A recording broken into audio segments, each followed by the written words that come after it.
அஸ்ஸலாமு அலைக்கும். உணவு தட்டு சேனலில் இன்றைக்கி நம்ம பரிமாற போகிற ரெசிபி நாகூர் ட்ரெடிஷ்னல் வெங்காய பணியாரம்.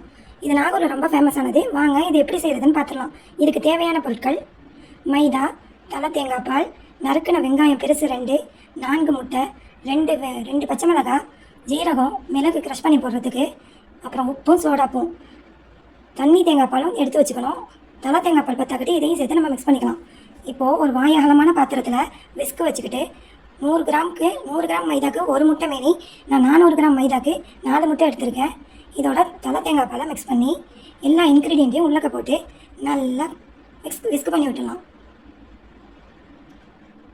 முட்டையை நல்லா பீட் பண்ணதுக்கப்புறம் இதோட நறுக்கி வச்சுருக்கிற வெங்காயம், பச்சை மிளகாய், சீரகம், பெப்பர் க்ரஷ்ஷு, அப்புறம் உப்புத்தூள், இதுக்கு மாவுக்கு தேவையான அளவு உப்புத்தூள், சோடாப்பு எல்லாத்தையும் கலந்து விட்டுடலாம்.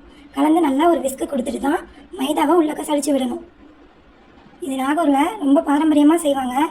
புது மாப்பிள்ளைக்கு, வீட்டுக்கு வர விருந்தாளிகளுக்கு, இந்த மாதிரி ஒரு ஃபெஸ்டிவல் டைமில் செய்கிற ரெசிபி இது.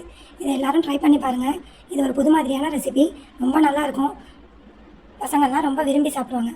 பெப்பர் க்ரஷ் பண்ணதுக்கப்புறம் நல்லா ஒரு பீட் கொடுத்துடணும்.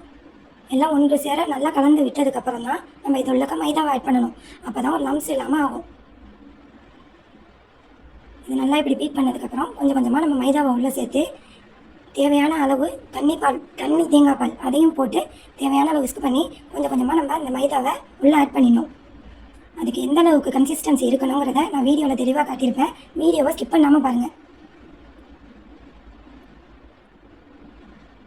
இது காலை பசியாரமாகவும் செய்யலாம், நைட்டில் டின்னராகவும் செய்யலாம். இது ரொம்ப ஒரு பாரம்பரியமான ஒரு டிஷ்ஷு. இந்த மைதாவுக்கு தேவையான அளவு தண்ணி கொடுக்கணும். இது ரொம்ப லூஸாகவும் இருக்கக்கூடாது, இந்த பேட்டரு ரொம்ப திக்காகவும் இருக்கக்கூடாது. இட்லி மாவு, தோசை மாவுக்கு இடையில உள்ள ஒரு கன்சிஸ்டன்சியில் இருக்கணும். கொஞ்சம் அள்ளி ஊற்றினா அப்படி அத்தத்துக்கிட்ட உழுவுறதா இருக்கணும். அது எப்படிங்கிறத நான் காட்டுறேன் பாருங்கள். இப்போ ரொம்ப கொடன்னு ஊற்றாமல் கொஞ்சம் கொஞ்சமாக அத்தத்துக்கிட்ட உழுவுறதா இருக்கணும். இதில் மல்லி புதினாவும் நம்ம சாப் பண்ணி சேர்த்துக்கலாம். அது ஒரு நல்ல ஃப்ளேவர் அரோமா கொடுக்கும். ட்ரெடிஷ்னலில் மல்லி புதினாலாம் ஆட் பண்ண மாட்டாங்க. இப்போ நாங்கள் ஆட் பண்ணி செய்கிறது தான். நீங்களும் ட்ரை பண்ணி பாருங்கள், எப்படி இருக்குதுன்னு சொல்லிட்டு கமெண்ட்டில் சொல்லுங்கள். இதை ஒரு 15 நிமிஷம் அப்படியே விடுவோம். இது அதிக நேரம் தேவைப்படாது, 15 நிமிஷமே இதுக்கு போதுமானது. ஒரு குழிக்கரண்டியில் தான் இதை நீங்கள் எண்ணெயில் பொரிக்கணும். டீப் ஃப்ரை தான் இதுக்கு கொடுக்கணும். ஒரு 2 டேபிள் ஸ்பூன் அரிசி மாவு கலந்துக்கிட்டிங்கன்னா மொறுன்னு வரும். ட்ரெடிஷ்னல் ரெசிபியில் அரிசி மாவு கலக்க மாட்டாங்க, ஆனால் நான் சொல்கிறேன், நீங்கள் கலந்துங்க. இது எண்ணெயை குடிக்காமல் நல்லா மொறுன்னு ஒரு கிறிஸ்பினஸாக அந்த பனியாக நம்மளுக்கு அவுட்புட் கிடைக்கும். இப்போது வாங்க எப்படி பொரிக்கலாம்னு பார்த்துடலாம்.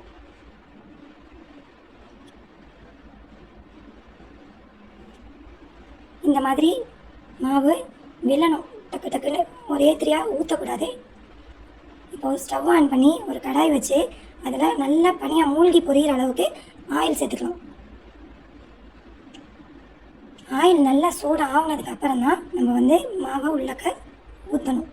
குழிக்கரண்டியில் ஊற்றும் போது தான் இது பர்ஃபெக்டான ஒரு ஸ்ட்ரக்சரில் கிடைக்கும். நீங்கள் குழிக்கரண்டியே இதுக்கு ட்ரை பண்ணி பாருங்கள். ஆயில் நல்லா சூடாகணும். ஹெவி ஃப்ளேமில் வச்சு அடுப்பை நல்லா ஆயிலை சூடாக்குங்க.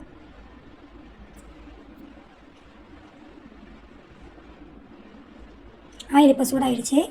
இப்போ நம்ம பனியாரம் பொரிக்க ஆரம்பிச்சிடலாம்.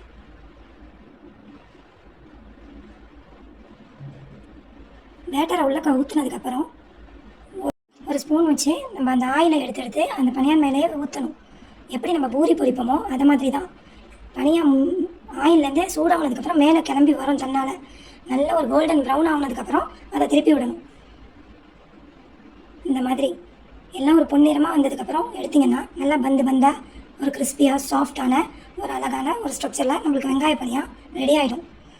பனியாரை நல்லா உப்புனதுக்கப்புறம் தான் அதை திருப்பி விடணும். அது வரையும் அதில் ஆயில் ஊற்றிக்கிட்டே இருக்கணும். நான் எப்படி வீடியோவில் செஞ்சு காட்டணும் அந்த மாதிரியே பாருங்கள்.